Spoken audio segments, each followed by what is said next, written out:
The webinar will begin shortly. Please remain on the line.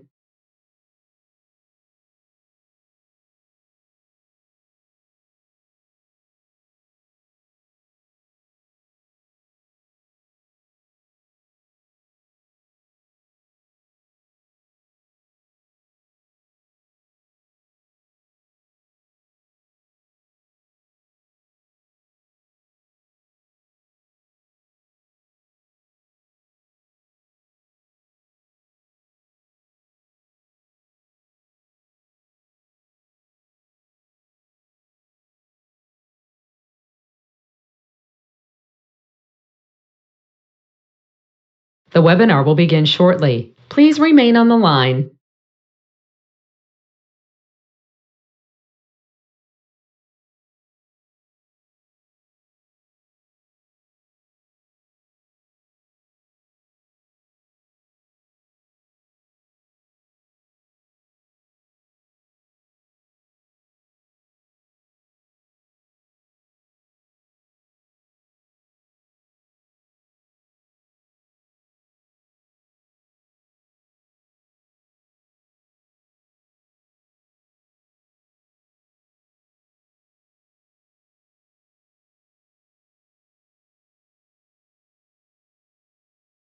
The webinar will begin shortly. Please remain on the line.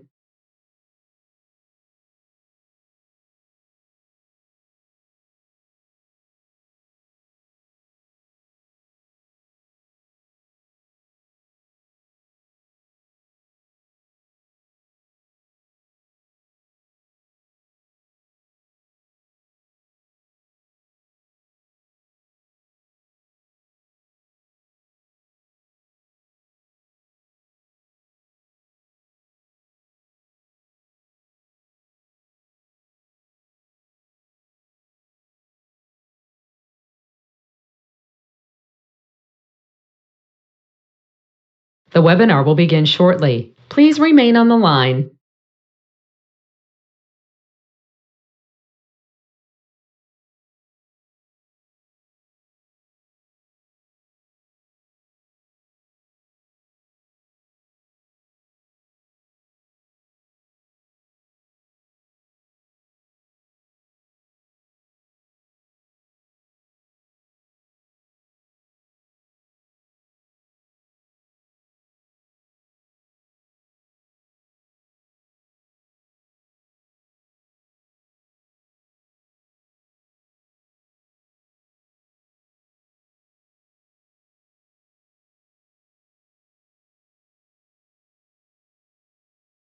The webinar will begin shortly. Please remain on the line.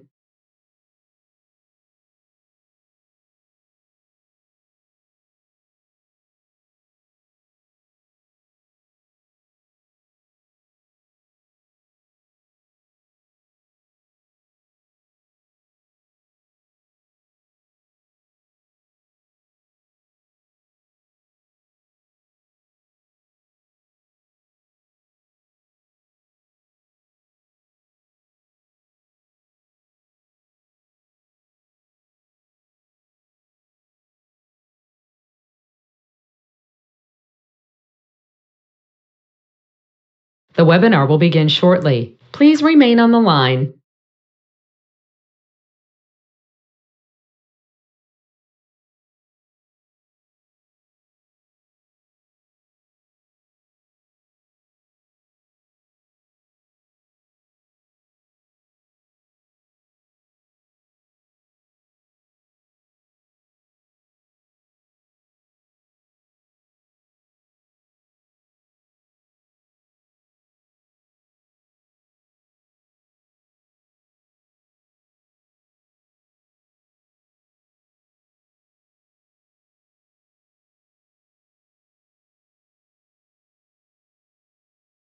The webinar will begin shortly. Please remain on the line.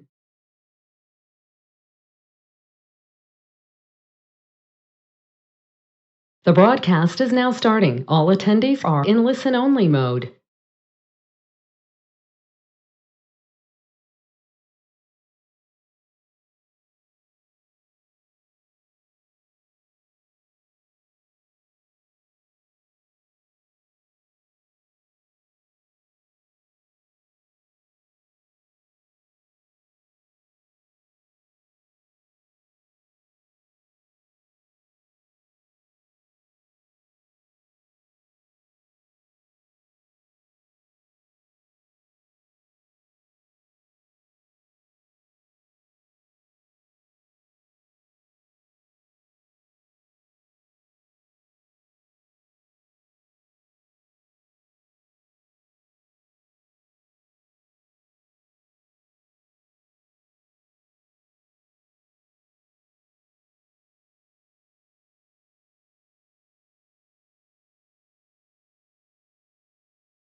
watch your body so that how to be attentive to your body so that your body doesn't scream at you when you least expect it. So the good news is that we are now on level 2. So some of us are going back to gyms. A lot of us have been walking in parks and running in the roads, but there's also a whole lot of us that also have been spending time on the couch. So tonight's speaker is going to speak to us more about our bodies and our well-being and how to see how the two correlate. Welcome to Dr. Tony Kopolowski, who specializes, he says, in families, which I find incredibly beautiful and endearing. And he was also telling me just before we went live now that he was seeing a family recently that he has been helping for the last 4 generations, 4 generations of families. So Dr. Tony will tell us more about that now. Good evening, Doctor. Good evening. Thanks for your time. Thank you. Did you say it was 4 generations that you were seeing? So simultaneously, I'm seeing 4 generations all at the same time. Yeah, right. So I'm seeing the babies, the parents, the grandparents, and the great-grandparents. And what does that make you feel like, when you have actually journeyed with a family like that? I mean, surely that must be very heartwarming. I love it. And I love every single one of them for different reasons. And it speaks a lot to my talk tonight, just because it's beautiful, to see the great-grandparents and how they view and the stories they tell me about when they got married and when they had kids and now with their great-grandkids, and to be able to help the whole family, I love. That's very special for me. I'm sure. So, Doctor, you've got a special quote that says how to watch your body so that it whispers or screams. Can you just clarify that for me and tell me what your philosophy behind that? So, it's an often quoted phrase, just that if you don't listen to your body when it whispers, you'll have to hear it when it screams. So I see that every day in practice. So I must say that I can definitely relate to that because I have neck issues and I find that I take my neck for granted quite often as a student in particular. So I don't, I'm not always watching my posture. I'm not watching myself when I write or I'm at my computer. And it's only when it's too late that I realize that I need to see someone because I'm in excruciating pain. And that's what you talk about when you say your body screams. That's my body screaming at me, right? That's the scream. And that scream, we'll go through it, that scream can happen in so many different ways or forms. The body's amazing. The body just keeps talking to you. The body will first whispers and then talks and then shouts and then screams until you decide it's time to do something about it. Yeah. So Doc, as a chiropractor, what does the title of tonight's talk mean to you, and particularly in these unprecedented times? So, look, I heard a fascinating kind of theory because even when I think 2 weeks ago Darren mentioned unprecedented times, and I heard an interesting kind of thought around it, which was all times are really unprecedented.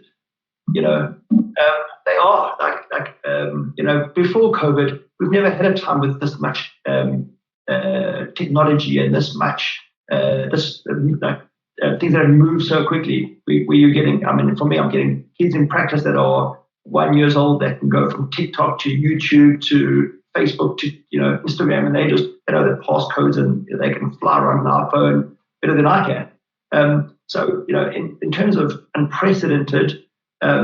I think all times are unprecedented and all times are moving really quickly and all times it's never happened before. Everything's new and different and challenging. So COVID is unprecedented, now is unprecedented. But I guess the stuff I see in practice and the stuff I want to talk about tonight is global wellness, is your wellness for now during COVID and kind of when COVID's over, when it's important to take these principles and all the principles that we learned over the last 2 weeks kind of moving forward.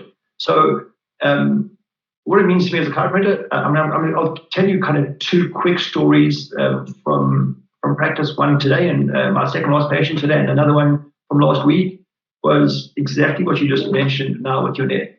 Is a lady came in and she said that her and her husband have been running, and she came in to see me because her hamstring is killing her. Her hamstring's just like, it's getting worse and worse and worse. And she came to see me and we worked on the hamstring. I've said that unfortunately she needs to be booked off for just a couple of days in terms of running. And by next weekend, she'll be running perfectly again. And she was disappointed that she couldn't run right now, but that was nice and easy. Her husband has got a very similar injury. He's a little higher up in his kind of glutes. And for him, I think he's rather afraid of coming through, or he's afraid that I am going to book him off. He's not going to come through. And I can tell you how this plays out because I've seen it for 20 years of practice, is that in 3, 4, 5, 6 weeks' time, he will probably show up. And then he's going to be booked up for like 6 to 8 weeks, because by then his body's screaming at him. By then he's probably torn a muscle, or he's blown a disc, or he's done something that is putting him in a much worse position. And that's kind of an example from musculoskeletal health, but it's true on everything. It's true on your neck. It's true on your heart. It's true on all wellness. It's true on emotional and mental wellness as well. So there's it's interesting for me. Like every single day, when I saw you. It was wonderful. I saw you on Instagram yesterday with your women's health shoot. Well done. But thank you. Every day people kind of come home and they click on Facebook or Instagram and they check in with their friends and I can tell you that last night was someone I went to school with. It was, I think, their parents' 50th wedding anniversary, and I know all about things I know about people's stories that I haven't seen in for 30 years. But it's very rare that I do a self-check-in. I never really friend myself and go what's happening with Tony? How's he feeling? How's he doing? What's happening in his world? So kind of similar to what Darren said, but you've got to kind of double click on what he's on. Is for me, you've got to kind of friend yourself. Make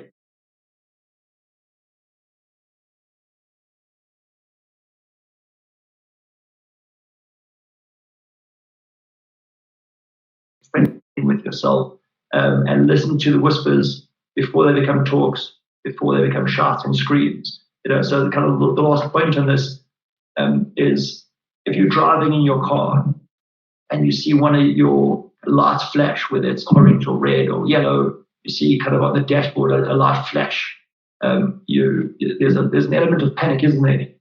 You quite quickly would go, boy, let's take the car in for a service, or let's take it to the garage to be checked out and see what this light is all about.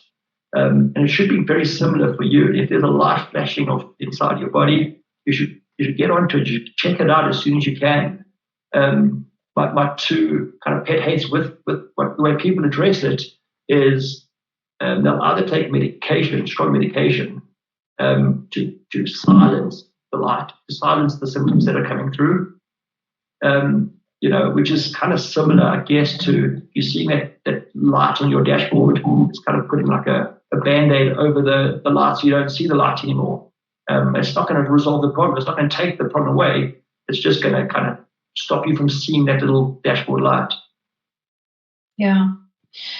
Doctor, I love what you said about us knowing so much about other people's lives and maybe not taking enough time to check in on ourselves. That's powerful. Thank you for that reminder. And what was interesting for me is when you said that, I actually lowered my shoulders because they were kind of reaching for my ears. So when I checked in with myself, I realized I was there and not there.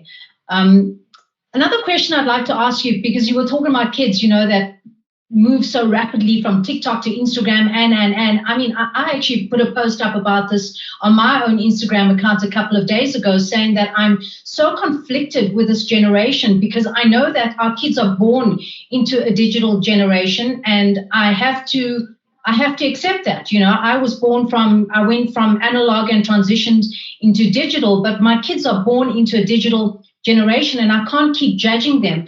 But the one thing that I am aware of, because I personally suffer from neck challenges, is that they're constantly doing this all the time. They're constantly looking down on their devices. And I'm constantly saying to my kids, watch your neck, or try and, bring your iPad up to your, to the level of your face.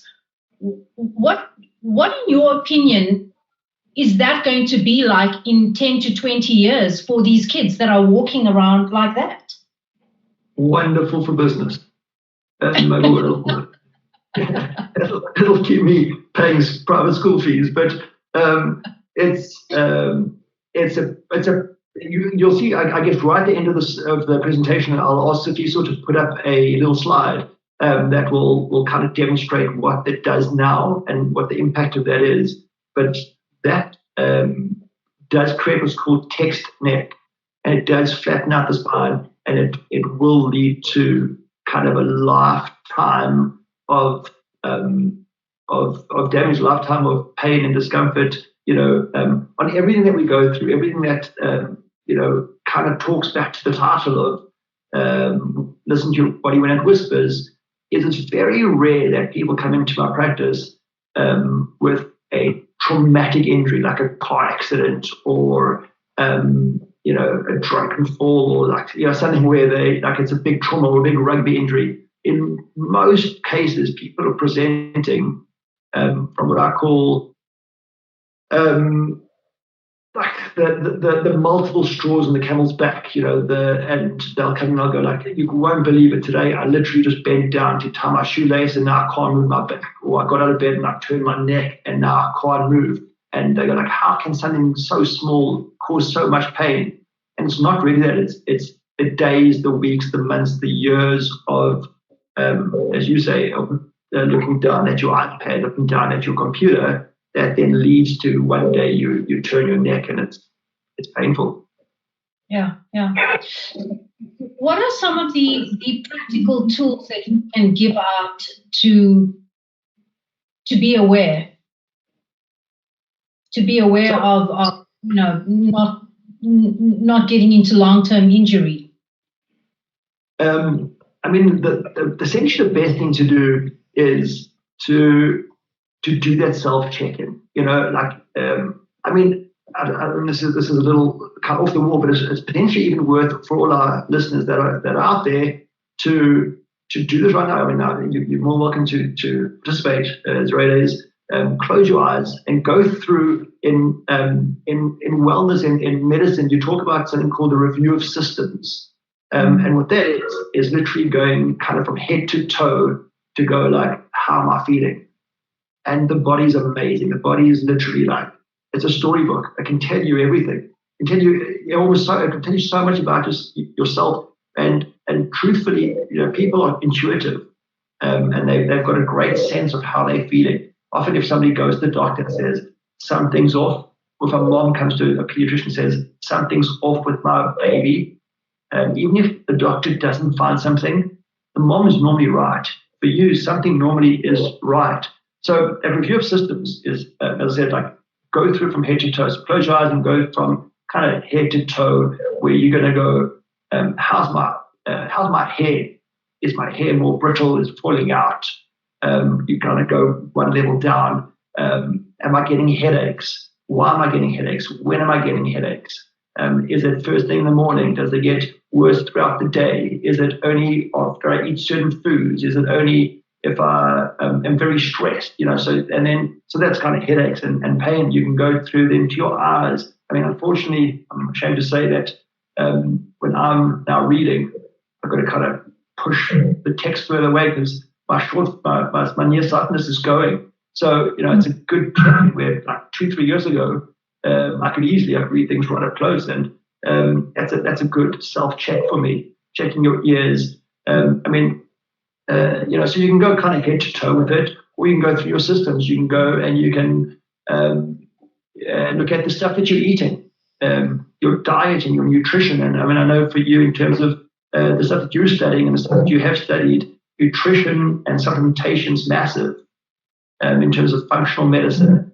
And my daughter is probably a great example. So for my daughter, she'll she's good, she's okay with dairy, but if she has dairy 2, 3, 4 days in a row, then she'll have a postnasal drip, and at night she'll be coughing. And we take her off dairy for a couple of days, and she stops coughing. So it's another self-check, Or you could, you could still, I guess, nutrition. You could say every time I eat, how do I feel? Do I become bloated? How does it affect my bowel movements? You can look at your bowel movements. You can look at your urine. How often urinate? Is it what color is it? Your menstrual cycles, how frequent they are. Your sexual habits. You can go literally from kind of top to toe and just keep going through it. I mean, I've got hundreds of examples around it, where you can kind of like, what are my energy levels like? Am I super excited and energetic, or have I literally only got the energy today to get through Netflix and a box of chocolate lugs?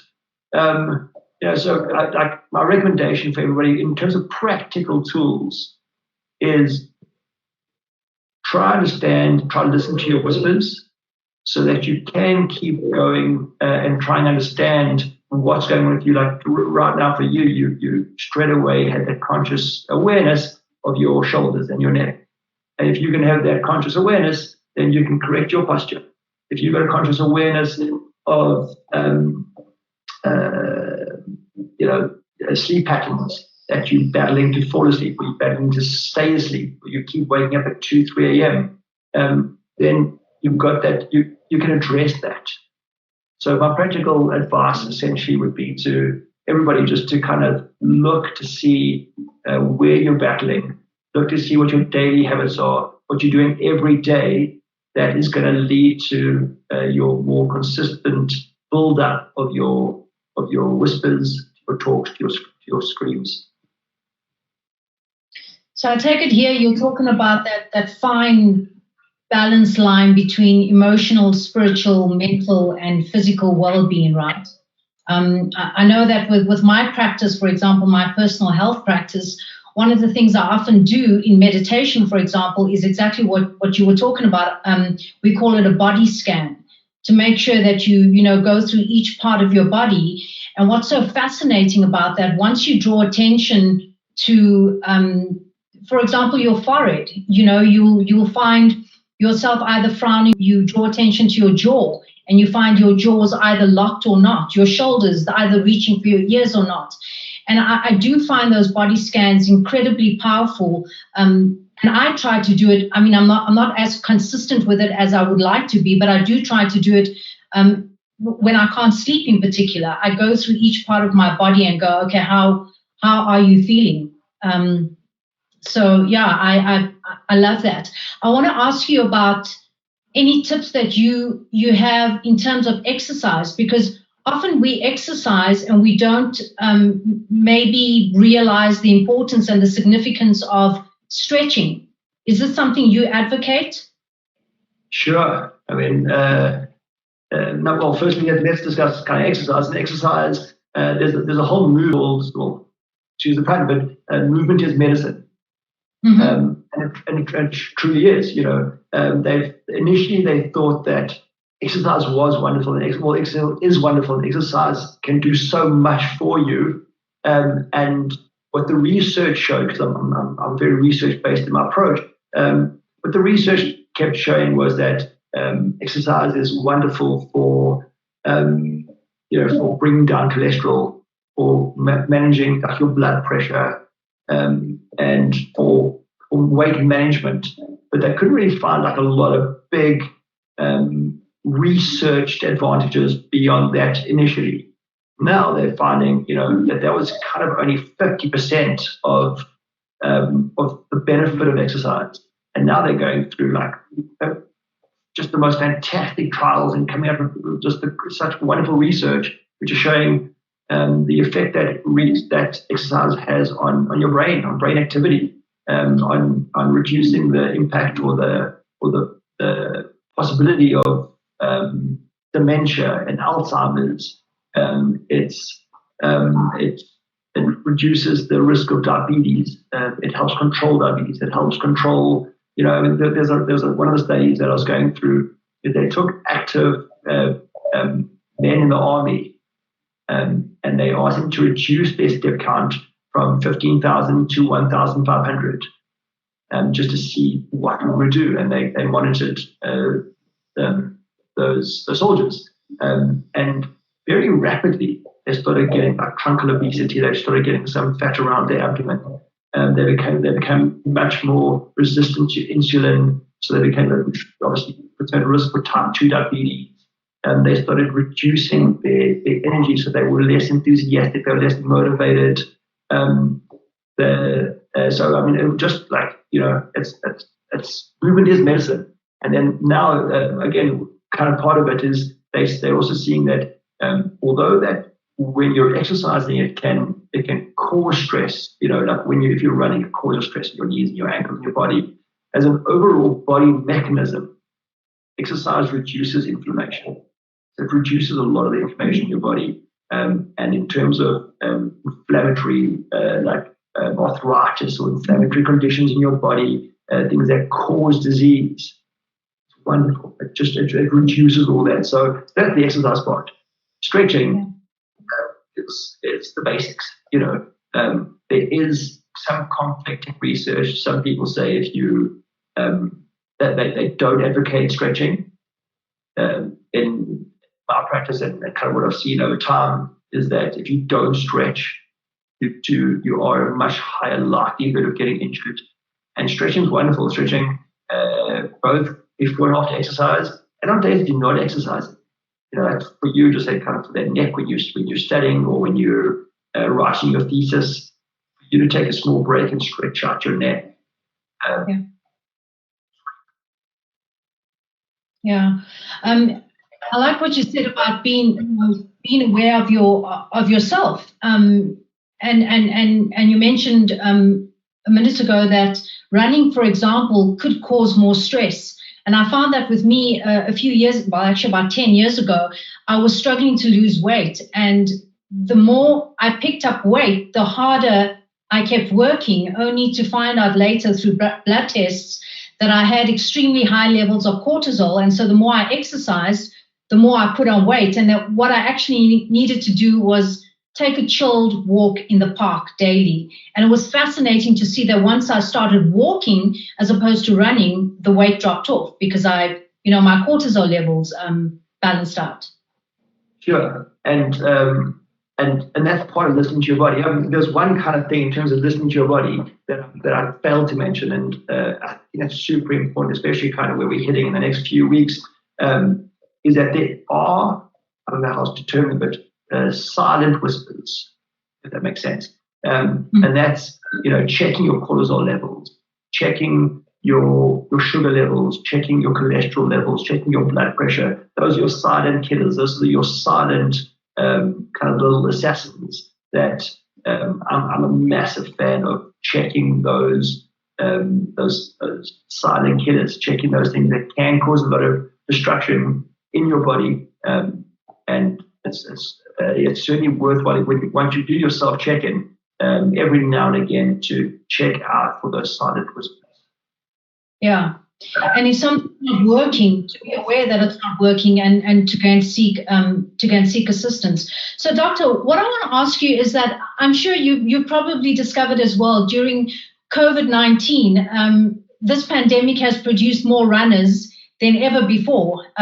So many people have become new runners, which is great. Lots of people are running and walking. But what is your advice to those people that have been lying down on the couch and not exercising? So I mean, essentially, I don't know how to describe this, but if you're in a dark room, like, what's the best way to get rid of the darkness? Switch the light on. Exactly. So, the thing with darkness is it's similar to disease. We're always going to be we're always going to have viruses and bacteria and things that are coming at us. We're always going to have, things that we need to combat. So the one thing that we need to do in terms of fighting it off is keep our immune systems as strong as possible. And the one thing that COVID's shown us is exactly that. is to go through kind of your review of systems and look at your absolute basics in terms of how can I do my best to keep my immune system strong. If your immune system's strong and you're doing your best, you're bringing as much possible light into that room, and you're taking responsibility for your health. You're taking responsibility and saying, this is the best I can do to fight off if anything does come at me. And we've seen it through COVID. We've seen that the people that were at the greatest risk were those that have diabetes, that those that have got high blood pressure, those that with concomitant diseases. So for kind of those people, I'd go back to basics, and those back to basics are all the things that I guess your mom told you, in terms of healthcare. So I'm going to run through a couple of them. Exercise we've discussed, nutrition we've kind of gone through a little bit. I mean, so much so that I think it was in April or May, the World Health Organization in Europe actually sent out a flyer. It's on the web of advice around nutrition. They've even given some recipes, some very cool recipes, like a lentil burger, like some very cool recipes that you wouldn't really think the World Health Organization would be distributing.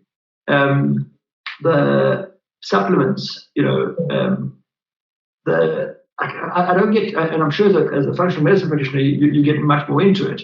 But in the Harvard Health Review, they said that the most important part around nutrition and diet and supplementation is really, you can't have a super immune system, but you can restore and you can have a well-functioning immune system, so the best that your immune system can be. And to do that, you need just a good, well-balanced, healthy diet.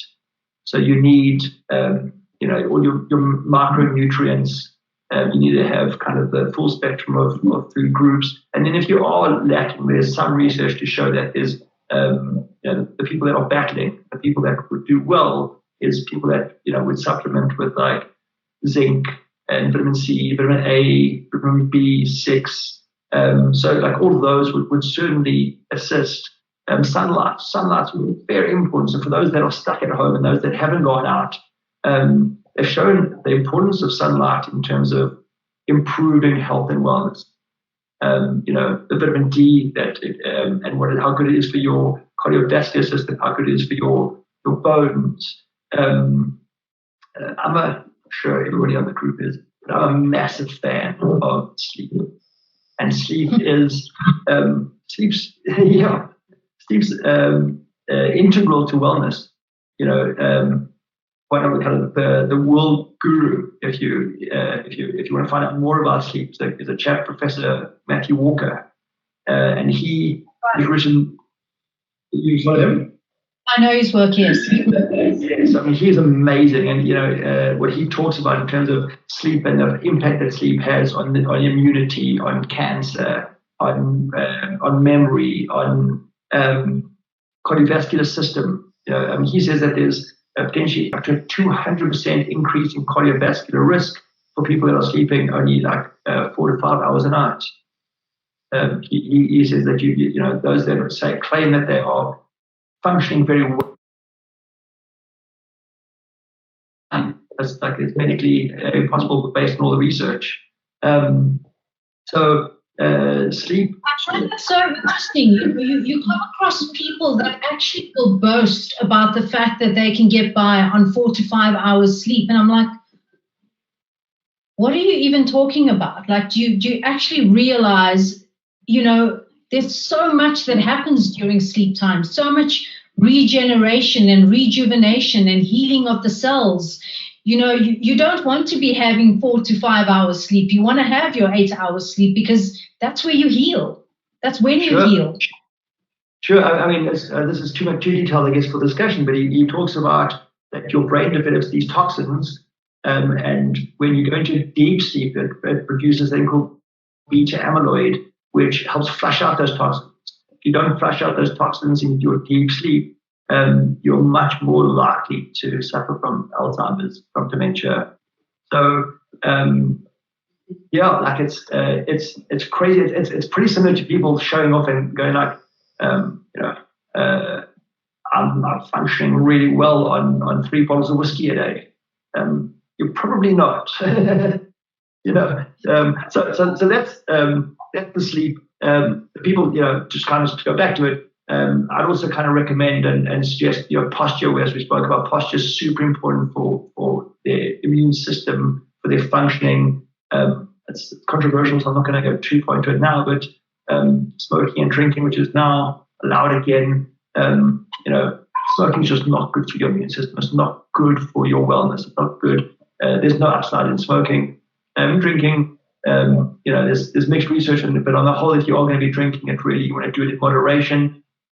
So those are kind of all the things around darkness and around bringing light into the darkness. For those that are stuck at home, and those that, I've heard from a lot of patients, and I've heard from a lot of kind of family and friends, they're scared to go out, or there's some people that do have a tremendous amount of fear around corona. They've got a tremendous amount of anxiety, and they're not running on the streets. I mean, I've loved it. I've been running on the streets, and when you do run the streets, you get things like it's beautiful. You're getting families walking, people cycling, people jogging, and the roads are busy, and they've got a bustle and a energy that I haven't seen in years.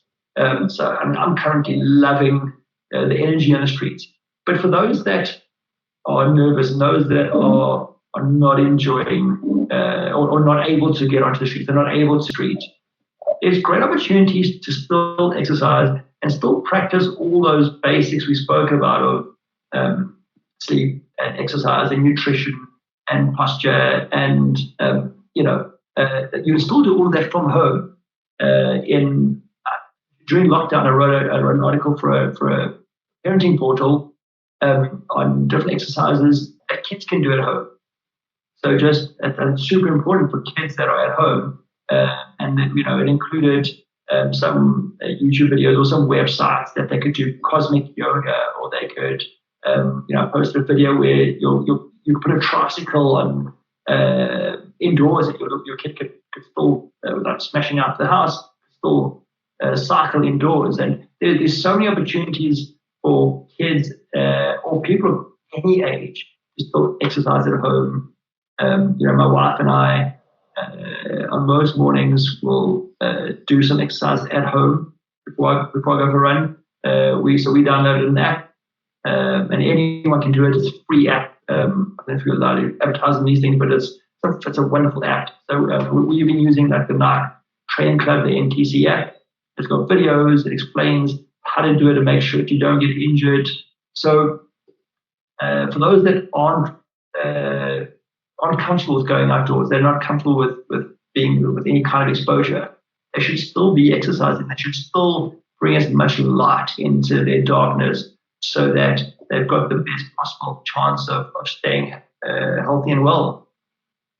Yeah, thank you. I just to recap, the power of the sun that has often gotten a bad rap, to go and spend some time in just some pure sunshine is so powerful.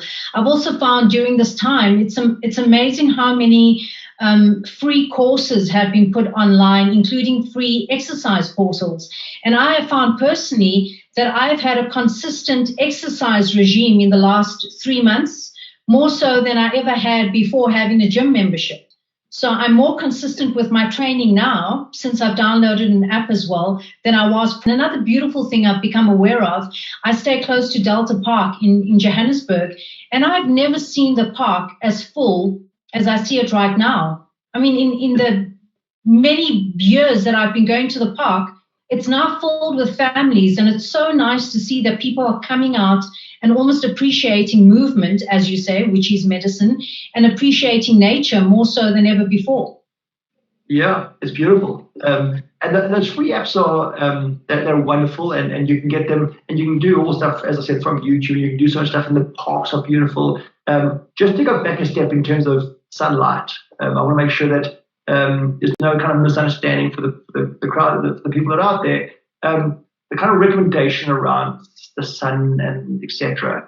is, as with everything, as with nutrition and exercise and everything you're doing, it's moderation. It's doing things in the correct quantities and doing things consistently or over a duration of time. So exercise is a great example to kind of highlight the point.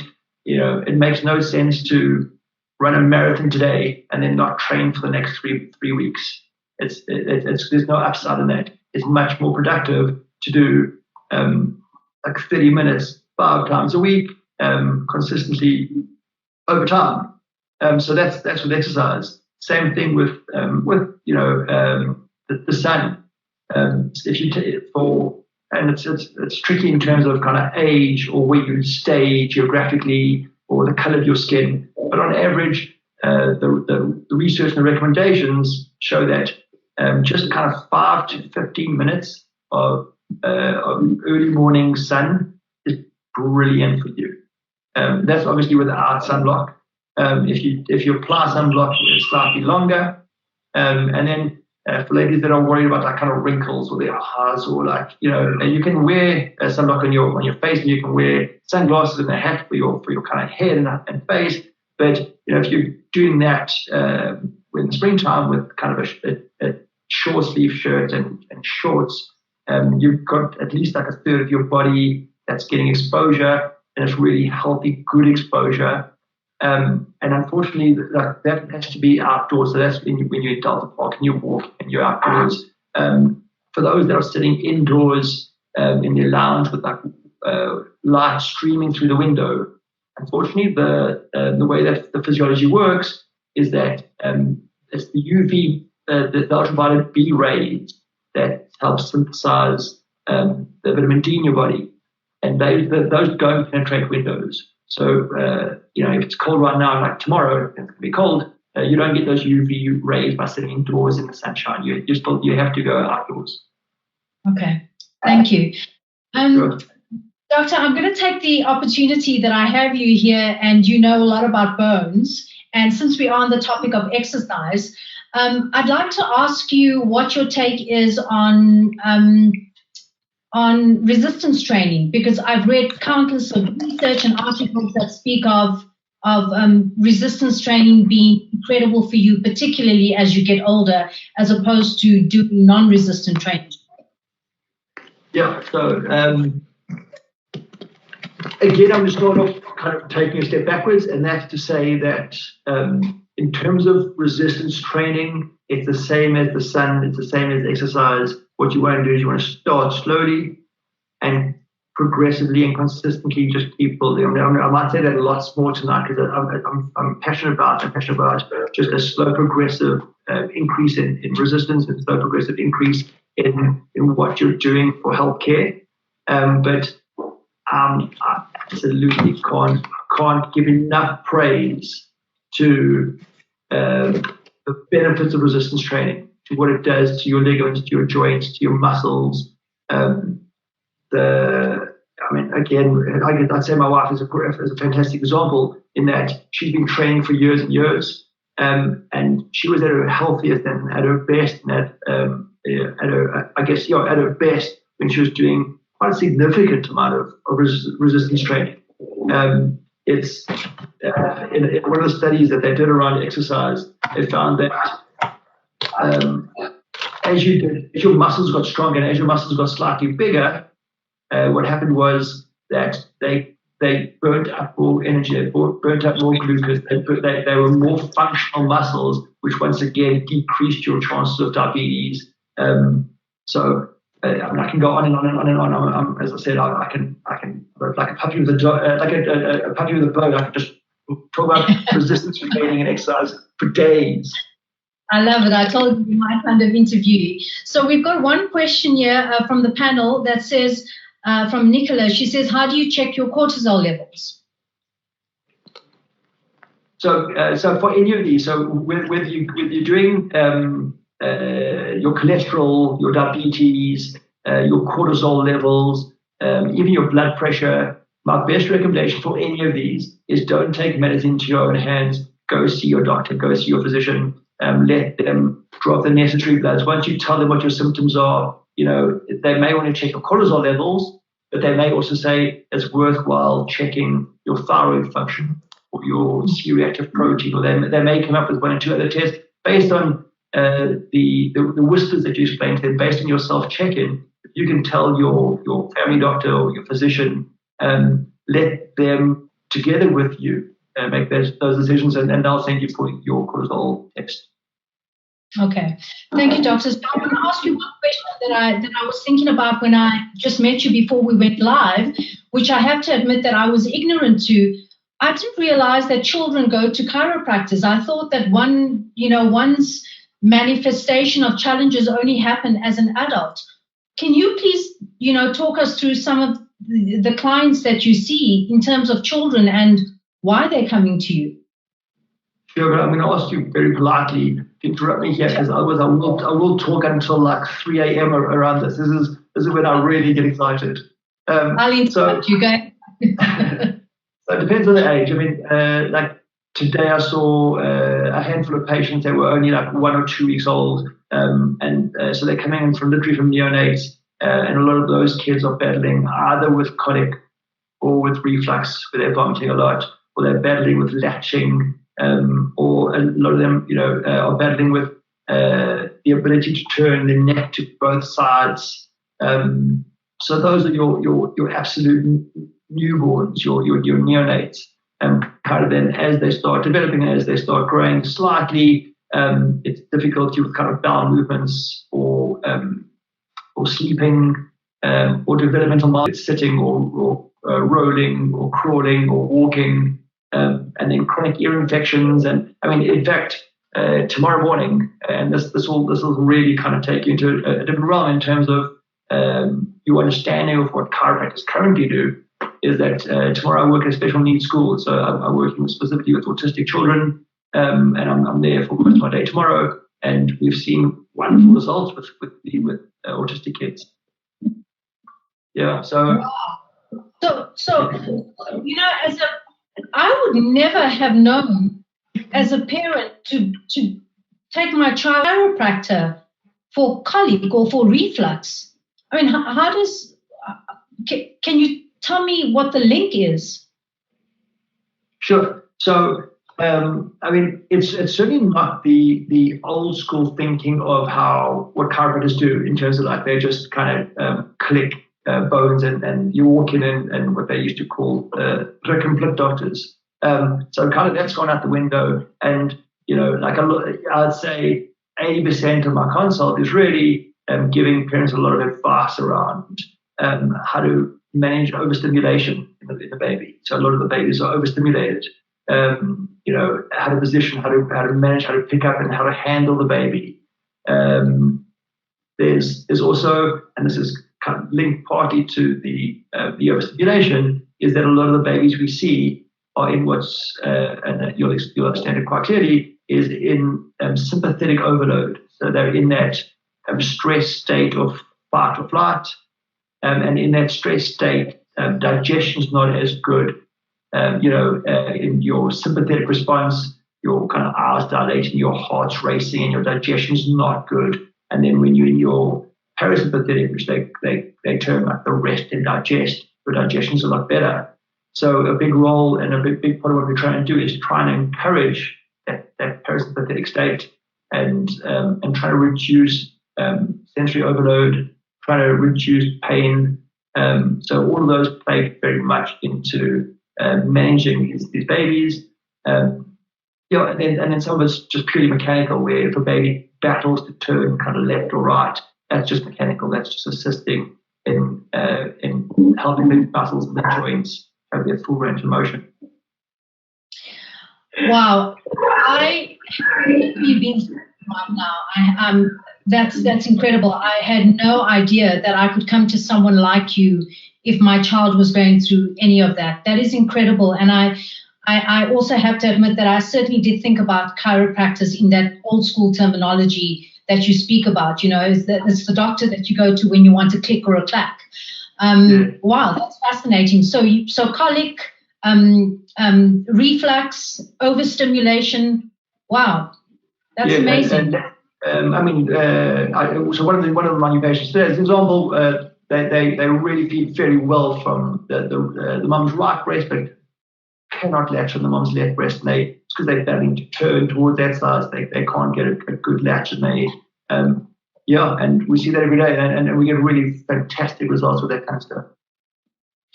So if I was a new mom, could I come and see you with my child for a checkup, as I would go and see a pediatrician, for example? Or would I have to? I mean, as a new mom, I don't know if I pick all of that up. For example, like you're talking about the turning of the neck, I probably wouldn't be that educated as a first-time mom. So could I come and see you for a consultation to make sure everything's okay with my baby? Yeah, and we see people literally every day where it is just around a general checkup. Most of the mindset is for the moms that have seizures. There's a much higher prevalence of kind of some of those conditions, whether there's colic or reflux, etc. in your Caesar babies, and with such a high rate of cesarean section in Johannesburg or in South Africa.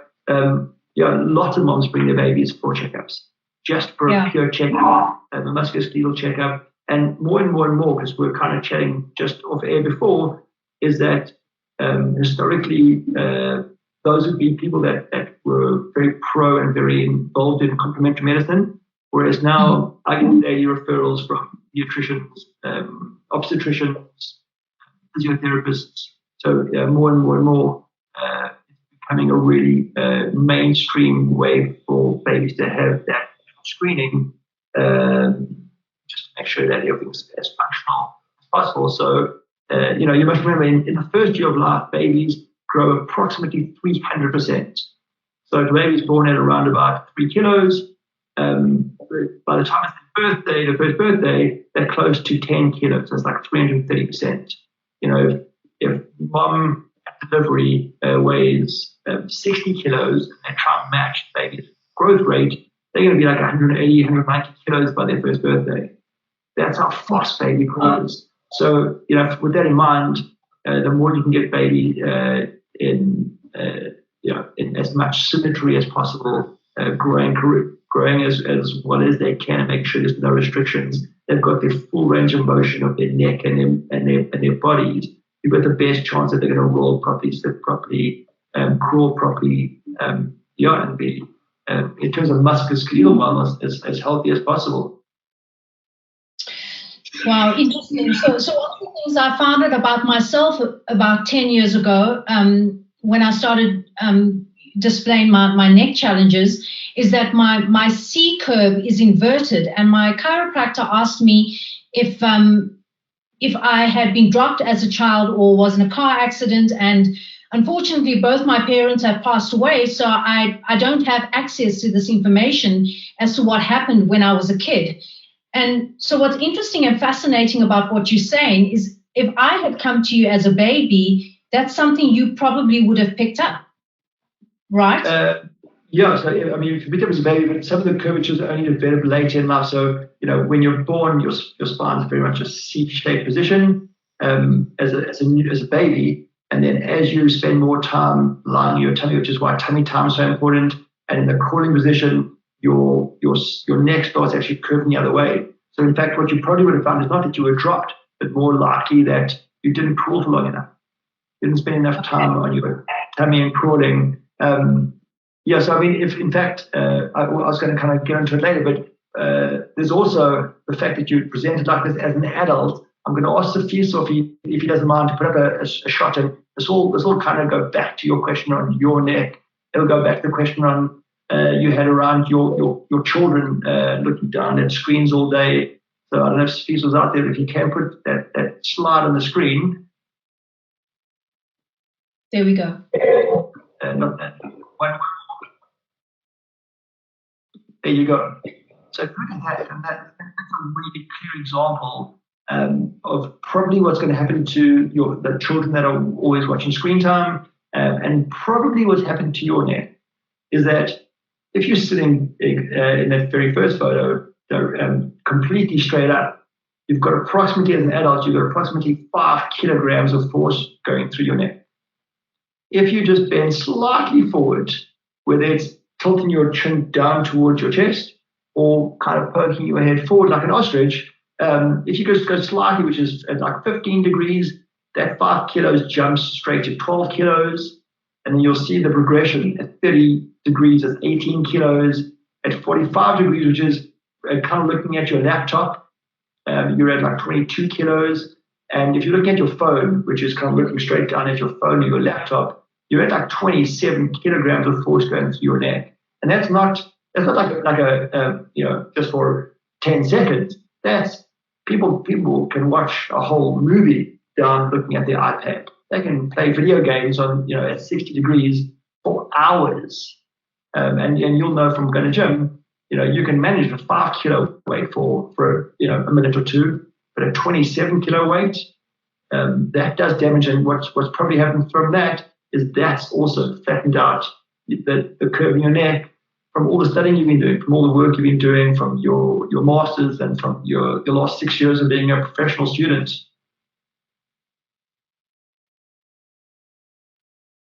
That is fascinating. Oh my gosh. Wow.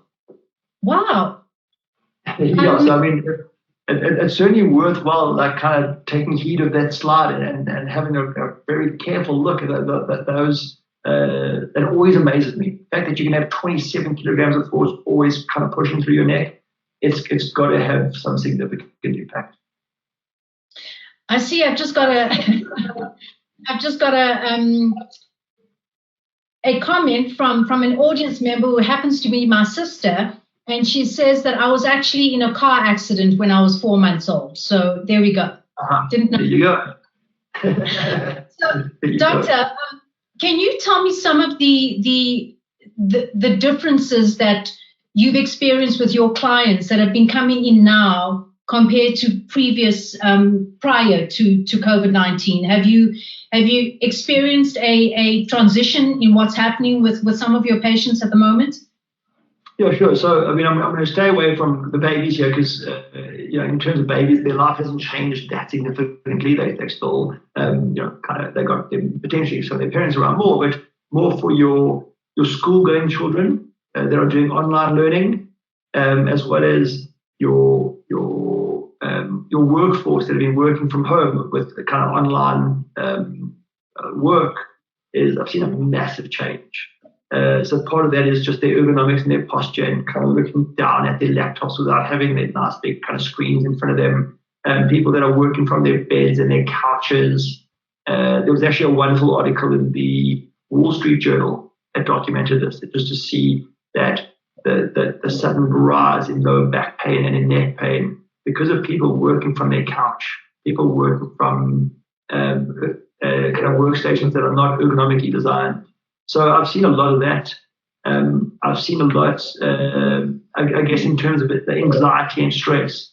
So once again, to go back to kind of your review of systems and your internal body check, is more and more patients recently have been arriving with jaw pain.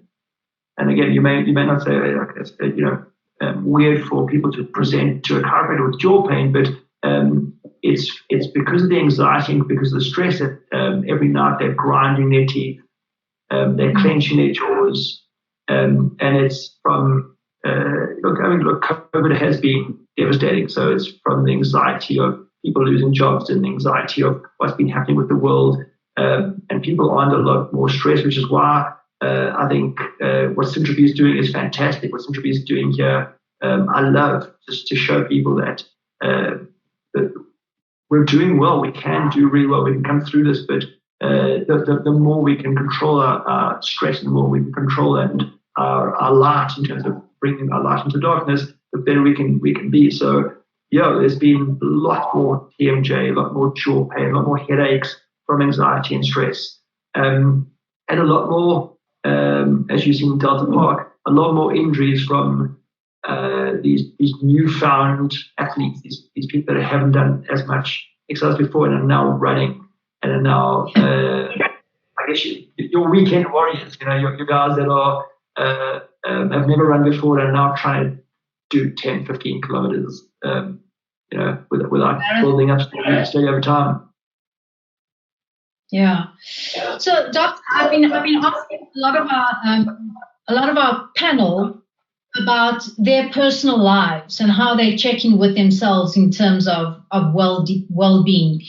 Can you take me through your personal story? Like, what do you do on I won't say a daily basis, but what do you do consistently to stay in that space of well-being?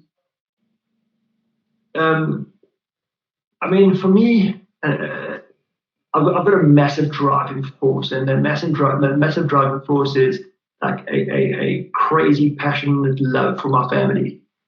So for everything that I've put here kind of tonight,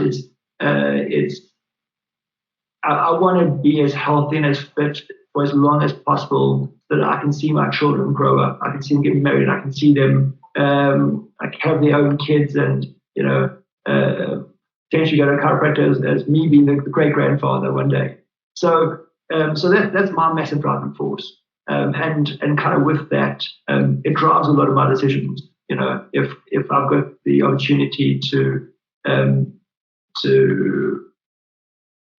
make a decision, for a health decision that is either healthy or unhealthy, it's quite clear for me that I'd much rather make the healthy decision. I'd much rather go for the run than go for the beer, because I want to be there for my kids, and I want to be there in 50 years.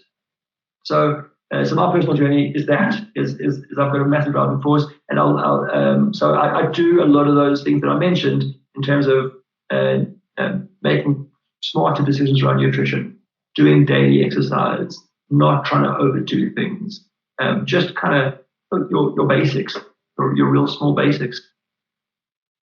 Yeah. So your driving force is your family. So you obviously have purpose. So find your purpose and then show up for that every day in every way.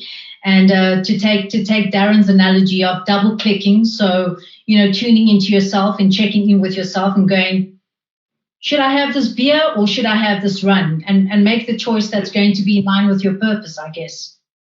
Yeah, and for me it's family, but everyone's got a unique purpose, and everyone's got a very special, extraordinary purpose.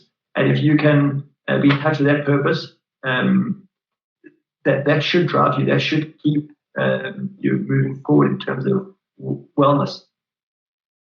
Thank you. Dr. Tony, I have thoroughly enjoyed tonight's webinar because I've learned so much. I've been completely schooled. So thank you very much for this webinar. And if I ever have a Lat Lamiki, I will be coming to you for regular checkups. Awesome. Thank you so much. And thank you for the SyntroP team and the whole group behind Circle and Square. And I think it's been a really wonderful initiative. So thank you to you and to the team. Thank you very much for that. And I have to agree with you. I think this is an incredible initiative. It's a way of keeping us in check, a little reminder for showing up for ourselves every Wednesday and every Sunday night. However, we're not going to be here this coming Sunday. We're going to be taking a breather and talking about breath. Coming next week is a topic that is very, very close to my lungs, and that is breath work. We are going to be speaking to breathwork extraordinaire, Dr. Ila Manga, who also happens to be my personal mentor and lecturer at the moment because I'm doing my advanced breathwork practitioner course. And she will give us the complete lowdown about breathwork and how to apply breathwork in terms of stress levels. So Dr. Tony, thank you very much to you. It's been an absolute pleasure having you on our webinar tonight. And we will catch you back next week, Wednesday at 7:30. Remember, if you missed any of the episodes, you can get a hold of us on our social media platforms at SyntroP Wellbeing on Facebook as well as on Instagram. And from myself and Zoraida Jardine, I said from myself and Zoraida Jardine, from myself, Zoraida Jardine and Zoraida Jardine, and the rest of our SyntroP Wellbeing team, have a good rest of your week and good night.